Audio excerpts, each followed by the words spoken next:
जय हिंद दोस्तों, स्वागत है आपका हमारे YouTube चैनल में। आज के वीडियो में हम लेकर आए हैं आपके लिए यहाँ पर बहुत ही महत्वपूर्ण क्वेश्चन आंसर हिंदी साहित्य के लिए। तो हिंदी साहित्य के बहुत ही महत्वपूर्ण क्वेश्चन है, तो सभी लोग आ जाइएगा, वीडियो को लाइक कर लें, चैनल को सब्सक्राइब कर लें और ज़्यादा से ज़्यादा वीडियो को शेयर करें। रोज़ आपके लिए क्लास लाई जाती है रात्रि में 10 बजे हिंदी साहित्य की। तो चलिए देख लेते हैं यहाँ पर आज का अपना यहाँ पर फर्स्ट क्वेश्चन क्या पूछा गया है आंसर हिंदी साहित्य के लिए। तो चलिए देखते हैं यहाँ पर आज का फर्स्ट क्वेश्चन यहाँ पर दिया गया। लाइक अवश्य कर लेंगे सभी लोग दिनेश जी, और सभी लोग शेयर कर दें एक बार, ताकि सभी लोग इस क्लास से जुड़ जाएं।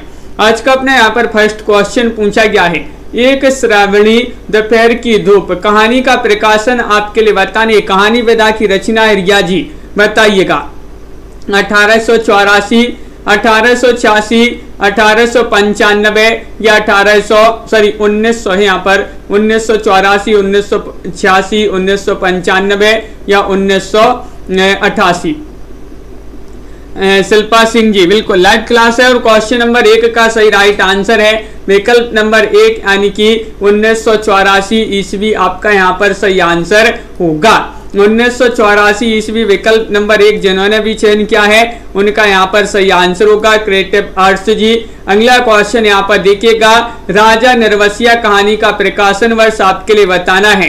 क्वेश्चन नंबर 2 है और 2 में आपके लिए सही राइट आंसर चयन करना है। 1950 है, 1955, 1954 या फिर 1957। राजा निर्वसिया ये कहानी कई बार पूछी गई है, इसका प्रकाशन वर्ष आपके लिए चयन करना है। महत्वपूर्ण क्वेश्चन है। पिंकी जी, नीता जी और आप सभी का विकल्प नंबर यहाँ पर अनिल जी डी वाला विकल्प जो है वह सही आंसर होगा, यानी कि 1957 आपका यहाँ पर सही आंसर है। राजा निर्वसिया, राजा निर्वसिया कई बार अपन ने पढ़ी भी है, कहानी पूछी जाती है। किसकी कहानी है कमेंट में बताइएगा आप लोग। राजा निर्वसिया। क्वेश्चन नंबर आपसे यहाँ पर पूछा गया है 3 दिया गया है, पिंजरे की उड़ान किसकी रचना है बताइए।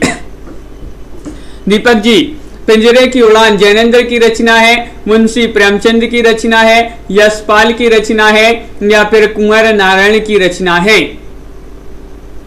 पिंजरे की उड़ान। और क्वेश्चन आपका महत्वपूर्ण है, क्वेश्चन नंबर 3 है और आप सभी का सही आंसर आ रहा है 3 में विकल्प नंबर 3 सही राइट आंसर होगा। यशपाल की रचना मानी जाती है पिंजरे की उड़ान। विकल्प नंबर यहाँ पर सी वाला विकल्प जिन्होंने भी चयन किया है उनका यहाँ पर सही आंसर होगा। राजा निर्वसिया कमलेश्वर की रचना मानी जाती है, जो कि सभी लोगों ने यहाँ पर बताया है, और पिंजरे की उड़ान ये यशपाल की रचना है। क्वेश्चन नंबर आपसे यहाँ पर 4 पूछा गया है, प्रेरण यानी परिणय कहानी के लेखक कौन माने जाते हैं। क्वेश्चन नंबर 4 में आपको बताना है, माधवराव सप्रे है, सुदर्शन है या किशोरी लाल गोस्वामी है या फिर कैलाश वाजपेयी है। क्वेश्चन नंबर 4 में आप सभी का सही आंसर क्या होगा। प्रेरण यानी परिणय ये कहानी विधा की रचना मानी जाती है और इसके लेखक नमो शुक्ला जी, सही आंसर है किशोरी लाल गोस्वामी। किशोरी लाल गोस्वामी जी की कहानी विधा की रचना मानी जाती है। विकल्प नंबर सी जिन्होंने भी चयन किया है उनका यहाँ पर सही आंसर होगा प्रेरण यानी परिणय किशोरी लाल गोस्वामी। अंतिम आकांक्षा किस विधा की रचना है। क्वेश्चन नंबर आपसे यहाँ पर 5 पूछा गया है, बताइएगा 5 में क्या होगा सही आंसर।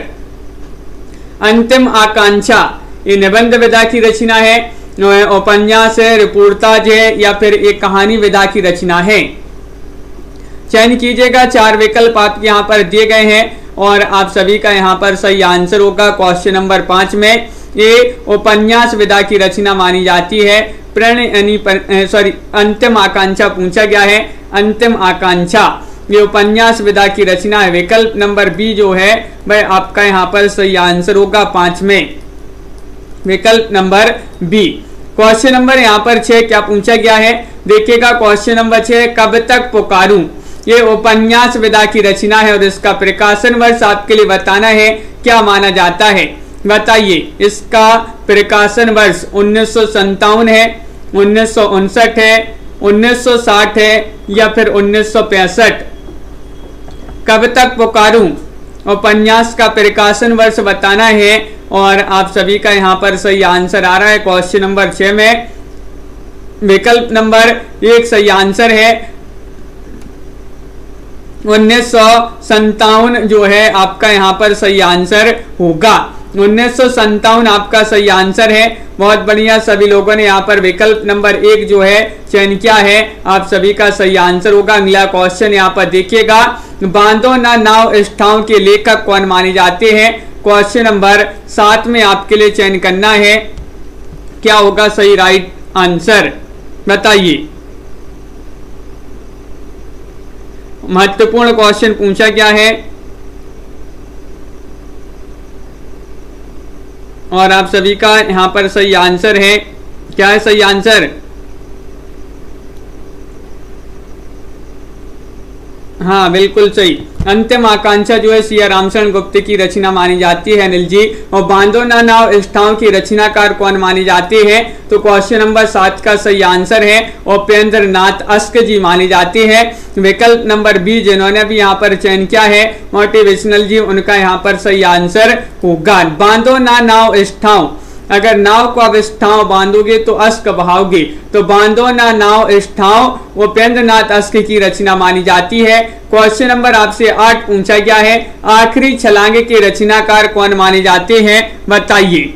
आखिरी छलांग क्वेश्चन नंबर 8 का सही आंसर सभी लोग चयन करेंगे। बहुत ही महत्वपूर्ण क्वेश्चन यहाँ पर पूछा गया है। महेंद्र भल्ला, रामदरस मिश्र या शिवमूर्ति या फिर शंकर शेष। और आप सभी का सही आंसर आ रहा है कि आखिरी छलांग ए रचना मानी जाती है किनकी। विकल्प नंबर आपका यहाँ पर सी जो है वह आपका सही आंसर होगा शिवमूर्ति। शिवमूर्ति आपका यहाँ पर सही आंसर है, शिवमूर्ति की रचना मानी जाती है आखिरी छलांग। बहुत बढ़िया, सभी लोगों ने यहाँ पर सही आंसर बताया है विकल्प नंबर सी। क्वेश्चन नंबर आपसे यहाँ पर पूछा गया है कि 9वां क्वेश्चन है, एक चूहे की मौत के रचनाकार कौन माने जाते हैं बताइए। संजीव है, नरेश मेहता है, विवेकी राय है या फिर बदी उज्जमा है। क्वेश्चन नंबर 9 है, महत्वपूर्ण क्वेश्चन यहाँ पर पूछा गया है। जितेंद्र जी बिल्कुल, तो आप सभी का यहाँ पर क्वेश्चन नंबर 9 का सही आंसर क्या होगा। महत्वपूर्ण क्वेश्चन है, एक चूहे की मौत के रचनाकार कौन माने जाते हैं, और आप सभी का यहाँ पर सही आंसर है बदी उज्जमा। बदी उज्जमा यहाँ पर सही आंसर होगा। विकल्प नंबर डी जिन्होंने भी बताया है उनका यहाँ पर सही आंसर होगा। क्वेश्चन नंबर आपसे यहाँ पर 10 क्या पूछा गया है देखिएगा। 10वां क्वेश्चन है, महत्वपूर्ण क्वेश्चन यहाँ पर दिया गया है, इनमें से कौन सा उपन्यास कमलेश्वर का है बताइए। कमलेश्वर का उपन्यास बताना है। एक सड़क 57 गलियां, नदी बहती है या फिर 1 इंच मुस्कान या फिर सोया हुआ जल।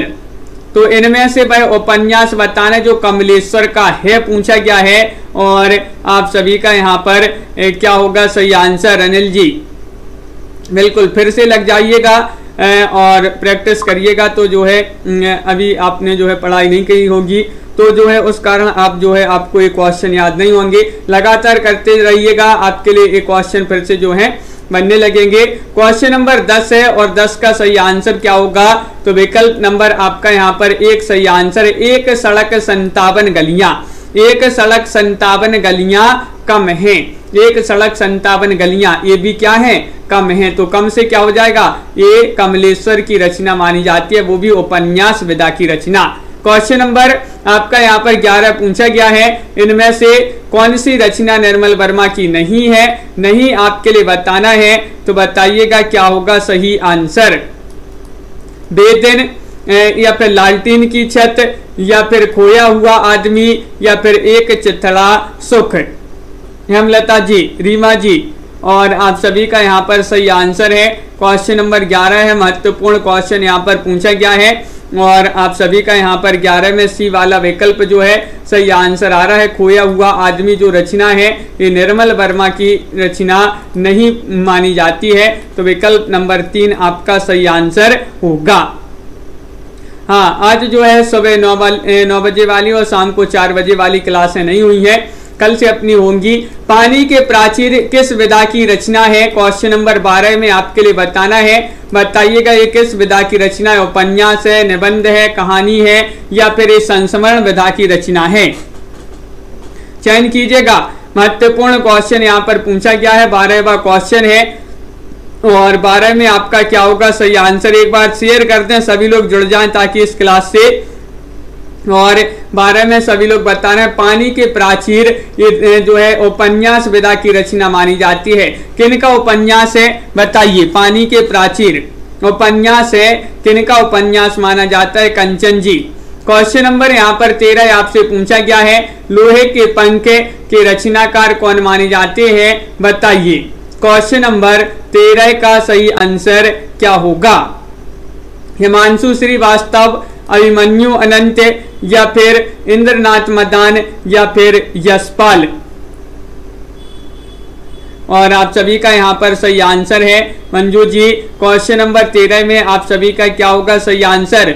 लोहे के पंख रामदरस मिश्र की रचना मानी जाती है। पानी के प्राचीर बिल्कुल सही। लोहे के पंख वास्तव में होते हैं, लोहे के पंख वास्तव में होते हैं, तो वास्तव से क्या हो जाएगा? हिमांशु श्रीवास्तव, हिमांशु श्रीवास्तव। तो इस प्रकार जो है विकल्प नंबर आपका ए जो है वह सही आंसर होगा। हिमांशु श्रीवास्तव जी की रचना मानी जाती है लोहे के पंख।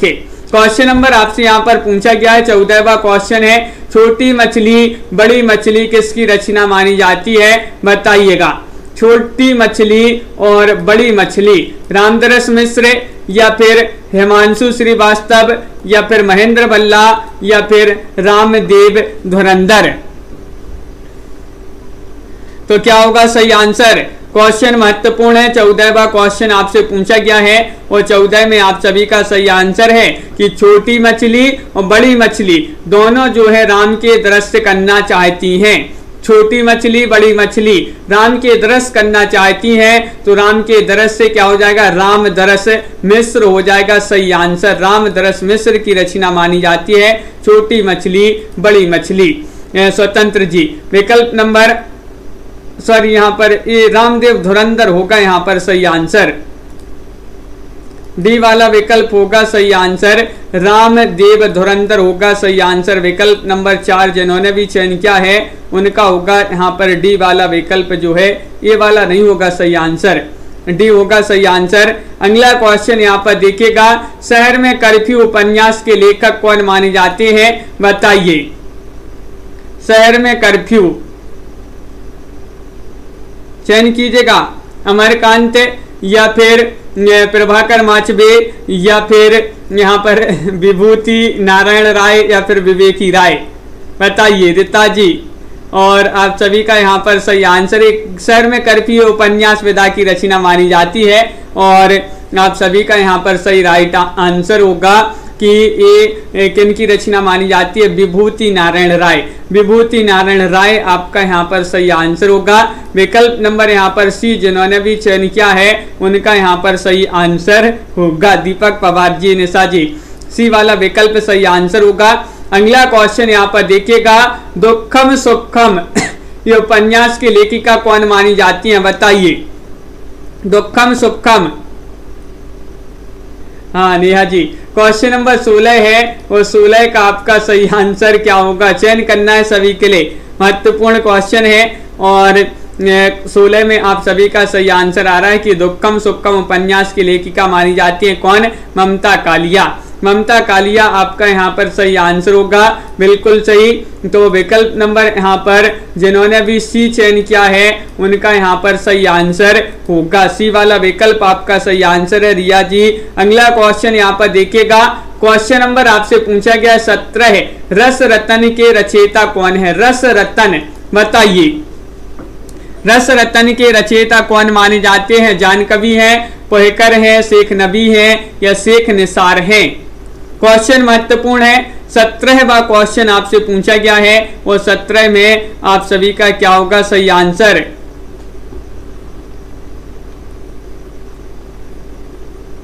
और आप सभी का सही आंसर आ रहा है रस रतन के रचयिता पोहेकर माने जाते हैं। पोहेकर कवि जो है उन्हीं की रचना मानी जाती है। कौन सी? रस रतन। विकल्प नंबर बी वाला जो है वह आपका यहाँ पर सही आंसर होगा। बहुत बढ़िया, सभी लोगों ने यहाँ पर सही आंसर आ रहा है। अगला क्वेश्चन यहाँ पर देखिएगा, लाल कवि द्वारा रचित नहीं है। लाल कवि द्वारा रचित नहीं है, बताइएगा क्या होगा सही आंसर। सिंहासन बत्तीसी या शकुंतला नाटक या फिर प्रेम सागर या फिर चंद्रावली। क्वेश्चन महत्वपूर्ण है और आप सभी का यहाँ पर सही आंसर क्या होगा।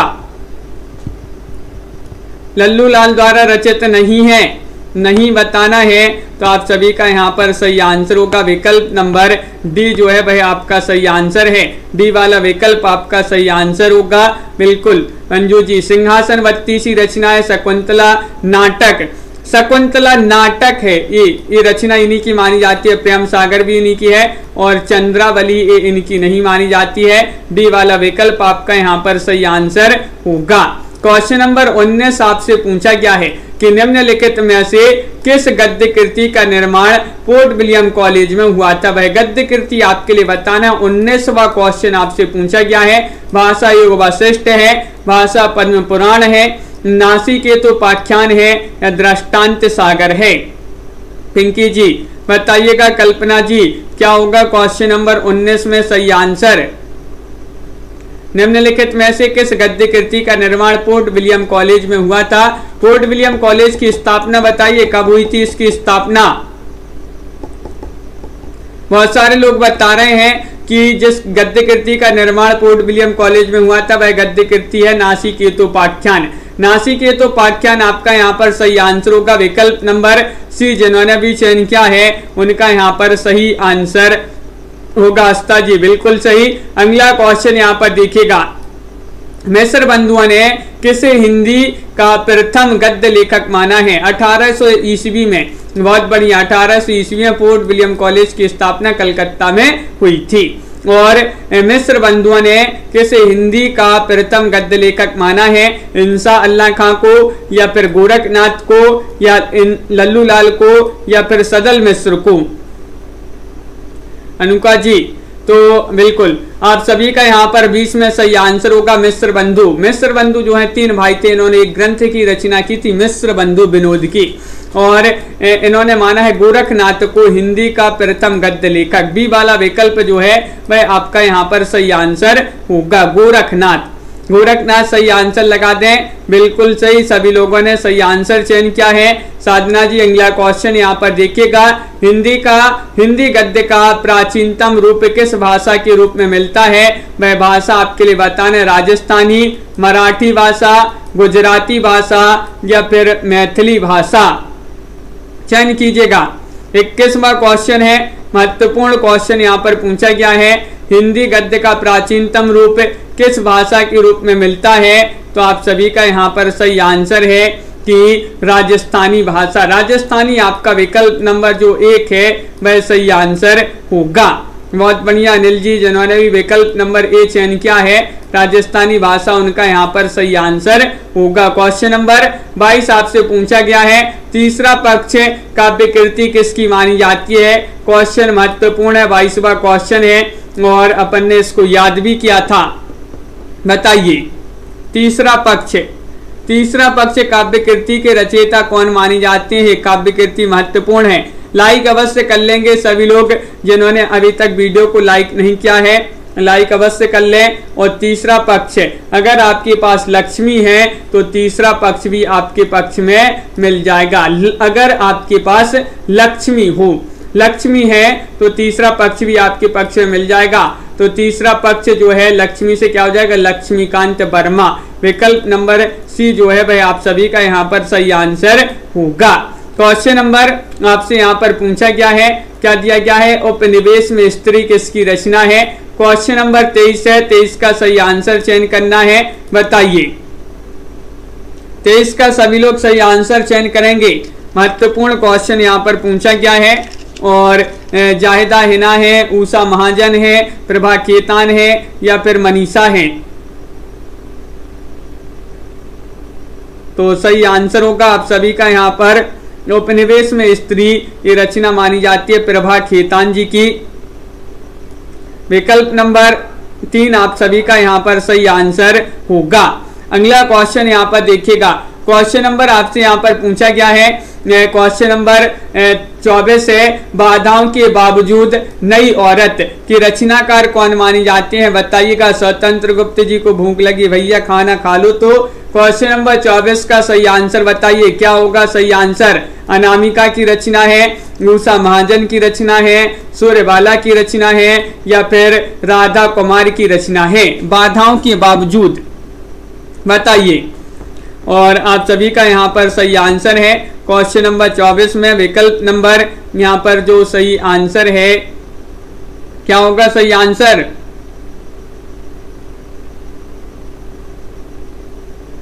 तो विकल्प नंबर आपका बी होगा सही आंसर, उषा महाजन। उषा महाजन आपका सही आंसर होगा। विकल्प नंबर बी जिन्होंने भी चयन किया है उनका यहाँ पर सही आंसर होगा। स्त्री मुक्ति संघर्ष और इतिहास किसकी रचना है? क्वेश्चन नंबर आपका यहाँ पर 25 है, 25 का सही आंसर नेहा जी, क्या होगा सही आंसर 25 में बताइए। क्वेश्चन महत्वपूर्ण है और आप सभी का यहाँ पर सही आंसर है अनामिका, सूर्यबाला, प्रभा खेतान या फिर रमणिका गुप्ता। महत्वपूर्ण क्वेश्चन है, स्त्री मुक्ति संघर्ष और इतिहास, ये पुस्तक की रचना किसकी मानी जाती है? और 25 में आपका सही आंसर है विकल्प नंबर डी यानी कि रमणिका गुप्ता होगा सही आंसर। डी वाला विकल्प जिन्होंने भी चयन किया है उनका यहाँ पर सही आंसर होगा। बहुत बढ़िया, सभी लोगों ने यहाँ पर सही आंसर चयन किया है विकल्प नंबर 4। क्वेश्चन नंबर आपका 26 पूछा गया है, गुड़िया भीतर गुड़िया, गुड़िया भीतर गुड़िया किस विधा की रचना मानी जाती है? किसकी रचना मानी जाती है ये भी आपके लिए बताना है, बताइए। आत्मकथा विधा की रचना है, कहानी है, निबंध संग्रह है या फिर ए नाटक विधा की रचना है? गुड़िया भीतर गुड़िया क्वेश्चन महत्वपूर्ण है और आपका विकल्प नंबर 1 सही आंसर है। ये आत्मकथा विधा की रचना मानी जाती है, गुड़िया भीतर गुड़िया। सभी लोगों ने यहाँ पर विकल्प नंबर 1 जो है चयन किया है, जो कि बहुत बढ़िया, सभी लोगों का सही आंसर है। अगला क्वेश्चन यहाँ पर देखिएगा, क्वेश्चन नंबर आपसे पूछा गया है यहाँ पर, सुनो मालिक सुनो, 27वां क्वेश्चन है, किस विधा की रचना है बताइए। गुड़िया भीतर गुड़िया मैत्रेय पुष्पा की रचना है, बिल्कुल सही, बहुत बढ़िया, आत्मकथा विधा की रचना है गुड़िया भीतर गुड़िया। सुनो मालिक सुनो किस विधा की रचना है? दलित विमर्श है, आदिवासी विमर्श है या फिर स्त्री विमर्श है या बुद्ध विमर्श है? क्वेश्चन नंबर 27 है, 27 का सही आंसर है विकल्प नंबर सी, यानी कि ये जो है स्त्री विमर्श रचना मानी जाती है, स्त्री विमर्श विधा की रचना मानी जाती है। सुनो मालिक सुनो, विकल्प नंबर सी आपका सही आंसर होगा। क्वेश्चन नंबर आपका यहाँ पर 28 क्या पूछा गया है? देखिएगा यहाँ पर दिया गया है क्वेश्चन नंबर 28 महत्वपूर्ण है। क्या पूछा गया है? आदमी की निगाह में औरत, ये इनमें से आपको बताने किसकी रचना है? क्वेश्चन नंबर 28 है, महत्वपूर्ण है। राजेंद्र यादव, साधना जी, दुष्यंत कुमार या फिर रोहिणी अग्रवाल या विभा रानी? आदमी की निगाह में औरत किसकी रचना मानी जाती है? 28वां क्वेश्चन आपसे पूछा गया है और 28 में आपका सही आंसर आ रहा है, ये राजेंद्र यादव की रचना मानी जाती है, यानी कि विकल्प नंबर जो 1 है वह आप सभी का यहाँ पर सही आंसर होगा। आदमी की निगाह में औरत, ये राजेंद्र यादव की रचना मानी जाती है, विकल्प नंबर ए वाला सभी लोगों ने यहाँ पर सही आंसर चयन किया है। बहुत बढ़िया, अगला क्वेश्चन यहाँ पर देखिएगा, क्वेश्चन नंबर आपसे यहाँ पर 29 पूछा गया है, कुमुद शर्मा की रचना कौन सी है? कुमुद शर्मा बताइए। हिंदी साहित्य का आधा इतिहास या फिर आदि दुनिया का सच या फिर सवाल आज भी जिंदा है या फिर नारी तुम अनन्या हो? बताइएगा, चयन कीजिएगा सभी लोग। कुमुद शर्मा की रचना आपके लिए बताना है, क्वेश्चन महत्वपूर्ण है और आप सभी का सही आंसर, तो आप सभी का सही आंसर आ रहा है कि कुमुद शर्मा को आदि दुनिया का सच पता है। किनको पता है? कुमुद शर्मा को।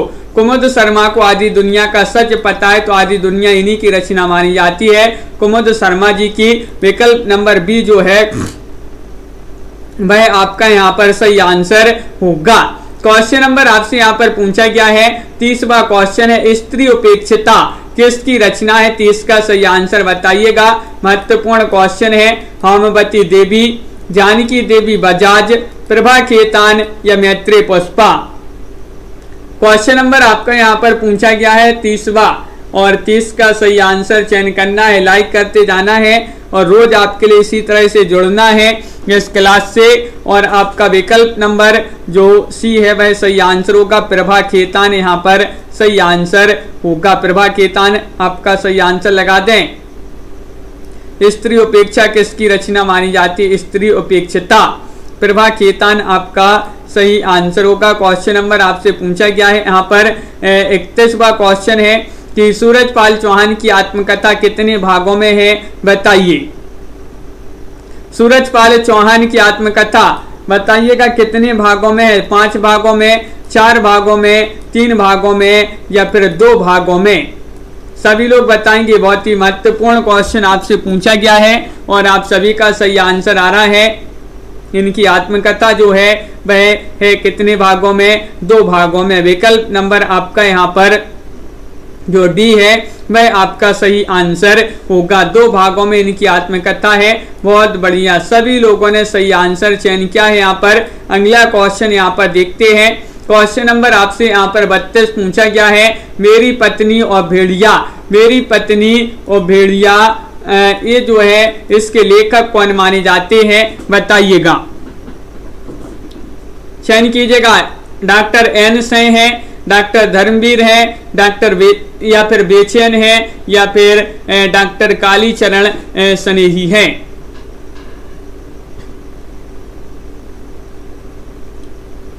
और आप सभी का सही आंसर है मेरी पत्नी और भेड़िया जो हैं धर्म करते हैं। मेरी पत्नी और भेड़िया धर्म करते हैं, तो धर्म से डॉक्टर धर्मवीर आपका यहाँ पर सही आंसर है। विकल्प नंबर बी जिन्होंने भी चयन किया है उनका यहाँ पर सही आंसर होगा। विकल्प नंबर 2 आपका यहाँ पर सही आंसर है। हिंदी के प्रथम जीवनी लेखक कौन माने जाते हैं? बताइएगा। और अगर आपके लिए जीवनी याद है तो आप कमेंट में बताइएगा वह कौन सी जीवनी है। हिंदी के प्रथम जीवनी लेखक माने जाते हैं बाबू कार्तिक प्रसाद खत्री, भारतेंदु बाबू हरिश्चंद्र या फिर देवर प्रसाद मुंसिफ या फिर राधा कृष्ण दास देवव्रत जी। और आप सभी का यहाँ पर सही आंसर होगा। क्या होगा सही आंसर? तो आप सभी का सही आंसर है हिंदी के प्रथम जीवनी लेखक माने जाते हैं कौन? बाबू कार्तिक प्रसाद खत्री। बाबू कार्तिक प्रसाद खत्री आपका यहाँ पर सही आंसर होगा। विकल्प नंबर 1 जिन्होंने भी चयन किया है उनका यहाँ पर सही आंसर है। अगला क्वेश्चन यहाँ पर देखिएगा। क्वेश्चन नंबर आपसे यहाँ पर पूछा गया है कौन सा? 34वां क्वेश्चन है कि प्रताप नारायण मिश्र की जीवनी किसने लिखी है? बताइएगा। प्रताप नारायण मिश्र की जीवनी किसने लिखी है? भारतेंदु ने, बाल मुकुंद गुप्त ने या फिर बालकृष्ण भट्ट ने या फिर प्रेम घन ने?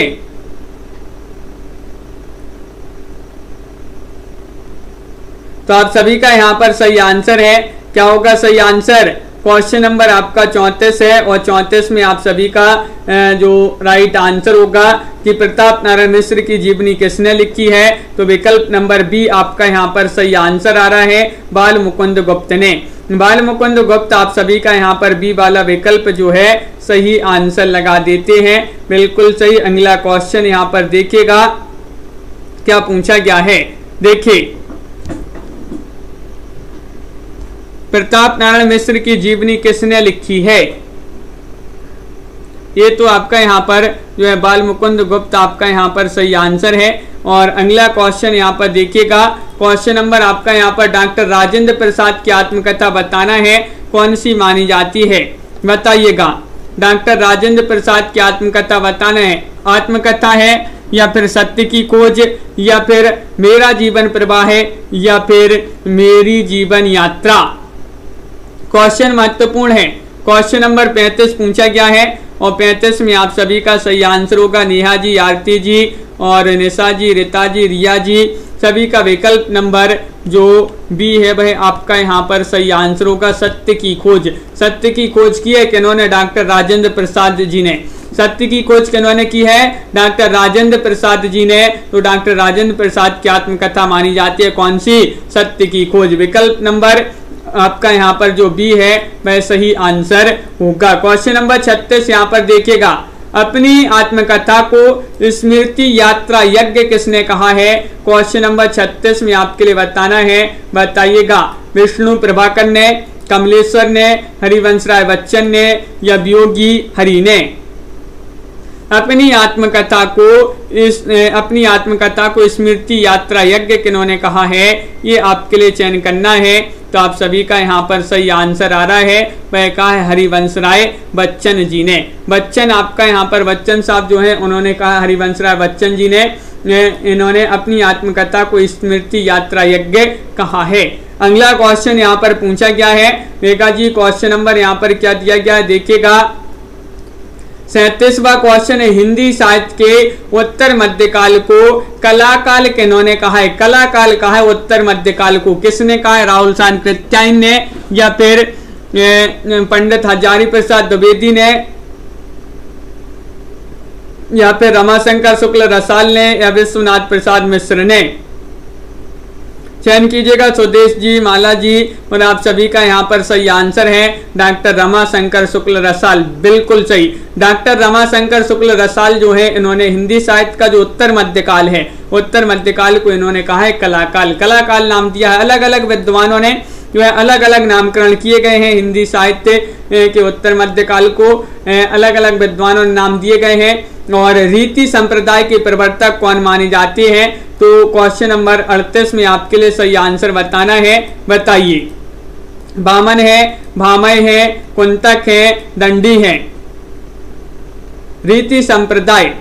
और आप सभी का यहाँ पर सही आंसर आ रहा है, क्या रहा है सही आंसर? कि रीति संप्रदाय के प्रवर्तक तो माने जाते हैं कौन? तो रीति से पूजा पाठ कौन करवाता है? रीति से बामन करवाते हैं। कौन करवाते हैं? बामन, यानी कि पंडित जी लोग रहते हैं जो, उन्हीं को जो है बामन बोलते हैं। तो बामन करवाते हैं रीति संप्रदाय, रीति से पूजा पाठ। तो रीति संप्रदाय के हो जाएंगे कौन? बामन। बामन माने जाते हैं प्रवर्तक। बिल्कुल सही। अगला क्वेश्चन यहाँ पर देखिएगा, रसा स्वाद को सर्वप्रथम ब्रह्मानंद सहोदर किसने कहा है? क्वेश्चन नंबर 39 है। 39 का सही आंसर बताना है। भट्टनायक ने, संकुक ने, आनंद वर्धन ने या अप्पय दीक्षित ने? बताइए, सभी लोग बताइएगा। फाइम जी, क्वेश्चन नंबर 39 है और आप सभी के लिए चयन करना है। लाइक भी करते जाना है सभी के लिए, बहुत सारे लोग लाइक नहीं करते हैं, लाइक करते जाइएगा। भट्टनायक यहाँ पर सही आंसर है। रसा स्वाद को सर्वप्रथम ब्रह्मानंद सहोदर अगर कहा है तो वह सर्वप्रथम कहा है भट्टनायक जी ने। उन्होंने, भट्टनायक ने। विकल्प नंबर 1 आपका यहाँ पर सही आंसर होगा। क्वेश्चन नंबर आपसे यहाँ पर 40 पूछा गया है, ध्वनि सिद्धांत के प्रवर्तक आचार्य कौन है? ध्वनि सिद्धांत के पूछा गया। भट्टनायक है, विश्वनाथ है, आनंद वर्धन है या फिर मम्मट है? ध्वनि सिद्धांत के प्रवर्तक आचार्य। और अपन ने इसको पढ़ा था, कैसा पढ़ा था? इसको याद भी किया था अपन ने कि कोई अच्छी सी ध्वनि सुनाओ जिससे आनंद की अनुभूति हो। तो ध्वनि से, ध्वनि सिद्धांत, आनंद की अनुभूति हो तो आनंद वर्धन आपका यहाँ पर सही आंसर होगा। या कोई अच्छी सी ध्वनि जब कान में पड़ती है तो आनंद आता है, तो आनंद वर्धन आपका यहाँ पर सही आंसर होगा। ये ध्वनि सिद्धांत के प्रवर्तक माने जाते हैं। अगला क्वेश्चन यहाँ पर क्या पूछा गया है? क्वेश्चन नंबर 40 है, श्रीधर पाठक की कौन सी रचना ब्रज भाषा में है? बताइएगा। यहाँ पर उजड़ ग्राम लिखा है, उजड़ ग्राम है, एकांतवासी योगी है, श्रांत पथिक है या फिर उपर्युक्त सभी हैं? क्वेश्चन आपका यहाँ पर पूछा गया 41 और 41 में आप सभी का सही आंसर है। हाँ संजू जी, तो आप सभी का यहाँ पर 41 में सही आंसर होगा। क्या होगा सही आंसर? सभी लोग बताएंगे। महत्वपूर्ण क्वेश्चन पूछा गया है और विकल्प नंबर आपका यहाँ पर जो 1 है वह सही आंसर है, यानी कि उजड़ ग्राम जो है आपका सही आंसर होगा। विकल्प नंबर ए वाला जो है वह आपका सही आंसर है। ब्रज भाषा में पूछा गया है तो विकल्प ए वाला आपका सही आंसर है। क्वेश्चन नंबर आपसे पूछा गया है, अयोध्या से उपाध्याय हरिऔध की प्रथम रचना आपके लिए बताना है। कौन सी मानी जाती है? प्रिय प्रवास है, वैदेही वनवास है, कृष्ण शतक है, रस कलश है। अयोध्या से उपाध्याय हरिऔध बताइएगा। अयोध्या से उपाध्याय हरिऔध की प्रथम रचना मानी जाती है, कौन सी मानी जाती है? इनकी प्रथम रचना आपके लिए बताना है। तो सी वाला विकल्प बहुत सारे लोग बता रहे हैं कि कृष्ण शतक, यहाँ पर सही आंसर लगा दीजिएगा। तो बिल्कुल सही, कृष्ण शतक इनकी जो है प्रथम रचना मानी जाती है। कौन की? हरिऔध जी की। हरिऔध आपका यहाँ पर सही आंसर है। क्वेश्चन नंबर आपसे यहाँ पर 43 पूछा गया है, मैथिली शरण गुप्त ने अपना काव्य गुरु किसे माना है? मैथिली शरण गुप्त जी ने सूरदास को, वल्लभाचार्य को, या फिर भारतेंदु हरिश्चंद्र को, या फिर महावीर प्रसाद द्विवेदी जी को? बताइए। मैथिली शरण गुप्त ने अपना काव्य गुरु किसे माना है? 43वां क्वेश्चन है और 43 में आप सभी का यहाँ पर सही आंसर है महावीर प्रसाद द्विवेदी को। महावीर प्रसाद द्विवेदी आपका डी वाला जो विकल्प है वह आपका यहाँ पर सभी का जो है डी, वह आप यहाँ पर सभी लोगों ने सही आंसर चयन किया है, महावीर प्रसाद द्विवेदी। रामनरेश त्रिपाठी कृत खंड काव्यों की संख्या कितनी मानी जाती है? रामनरेश त्रिपाठी कृत खंड काव्य 1, 2, 3 या फिर 4 खंड काव्य माने जाते हैं? बताइए। क्वेश्चन महत्वपूर्ण है। क्वेश्चन नंबर आपका यहाँ पर 44 पूछा गया है और 44 में आप सभी का सही आंसर क्या होगा? बताइए। सी बहुत सारे लोग बता रहे कि 3 मानी जाती है। रामनरेश त्रिपाठी कृत खंड काव्यों की संख्या कितनी मानी जाती है? 3 मानी जाती है। तो 3 वाला विकल्प आपका यहाँ पर सही आंसर होगा। रामचरित चिंतामणि ये किसकी रचना? इतना सरल क्वेश्चन आपसे पूछा गया है, महत्वपूर्ण क्वेश्चन है। रामचरित चिंतामणि किसकी रचना मानी जाती है? नाथूराम शर्मा शंकर की, नरेश मेहता, विवेकी राय या रामचरित उपाध्याय की रचना मानी जाती है रामचरित चिंतामणि? बताइए। क्वेश्चन महत्वपूर्ण है। 45वां क्वेश्चन आपसे पूछा गया है और रामचरित चिंतामणि रामचरित उपाध्याय की रचना है। रामचरित चिंतामणि और रामचरित उपाध्याय। तो डी वाला विकल्प जो है वह आपका यहाँ पर सही आंसर होगा। क्वेश्चन नंबर यहाँ पर अगला क्या पूछा गया है देखिएगा। क्वेश्चन नंबर 40 यहाँ पर दिया गया है, ख्वाजा अहमद अब्बास का नाटक कौन सा है? बताइएगा। क्वेश्चन नंबर 40 है और 40 का सही आंसर बताना है। मसाल है, मैं कौन हूं, या जादू की कुर्सी, या फिर दुमदार आदमी? क्वेश्चन आपका यहाँ पर 40 पूछा गया है और ये रचना किनकी मानी जाती है? इनका नाटक आपके लिए बताना है। तो आप सभी का सही आंसर होगा विकल्प नंबर बी, मैं कौन हूं। मैं कौन हूं, तो मैं कौन हूं? ख्वाजा अहमद अब्बास। मैं कौन हूं? ख्वाजा अहमद अब्बास। तो विकल्प नंबर आपका यहाँ पर जो बी है वह आपका यहाँ पर सही आंसर होगा। ख्वाजा अहमद अब्बास का नाटक पूछा गया है तो विकल्प नंबर आपका बी वाला जो है वह आप सभी का सही आंसर होगा।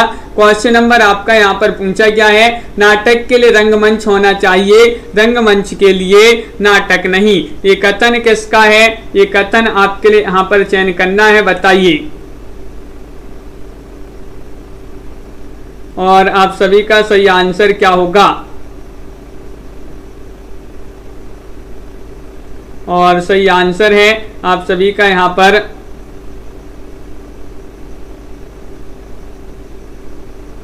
बिल्कुल सही आंसर है। आप सभी लोगों ने यहाँ पर 2 जिन्होंने भी चयन किया है उनका यहाँ पर सही आंसर होगा 2, यानी कि जयशंकर प्रसाद आप सभी का यहाँ पर सही आंसर होगा।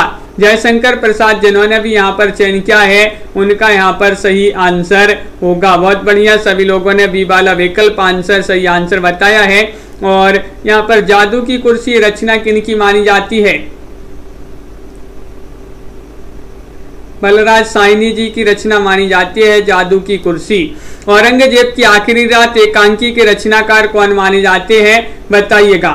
महत्वपूर्ण क्वेश्चन है और आप सभी का यहाँ पर सही आंसर क्या होगा।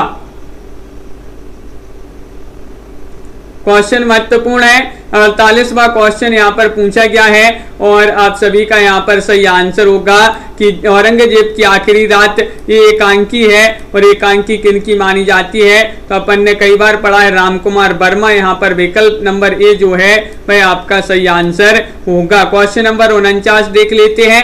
निम्नलिखित में से किस नाटक का विषय ग्राम विकास योजना है, वह नाटक आपके लिए चयन करना है। यश कुमार जी क्या होगा सही आंसर, लाइक कर लेंगे सभी लोग। शिल्पा जी और साधना जी, गीता कुमारी जी 49 का सही आंसर चयन कीजिएगा।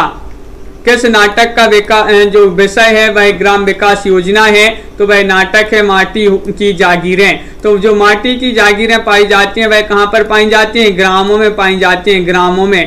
तो ग्राम विकास योजना जिसका विषय है वह है माटी की जागीरें। विकल्प नंबर डी आपका यहाँ पर सही आंसर होगा।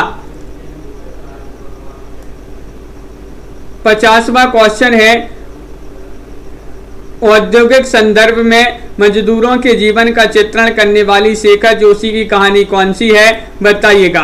50वां क्वेश्चन है, बहुत ही महत्वपूर्ण क्वेश्चन पूछा गया। औद्योगिक संदर्भ में मजदूरों के जीवन का चित्रण करने वाली शेखर जोशी की कहानी कौन सी है।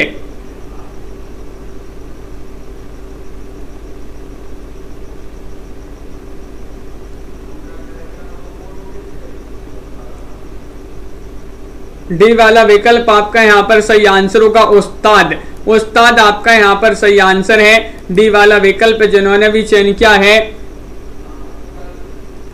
उस्ताद होगा सही आंसर। विकल्प नंबर 4 जो है वह आपका यहाँ पर सही आंसर है। सभी लोगों ने बिल्कुल सही राइट आंसर यहाँ पर चयन किया है। और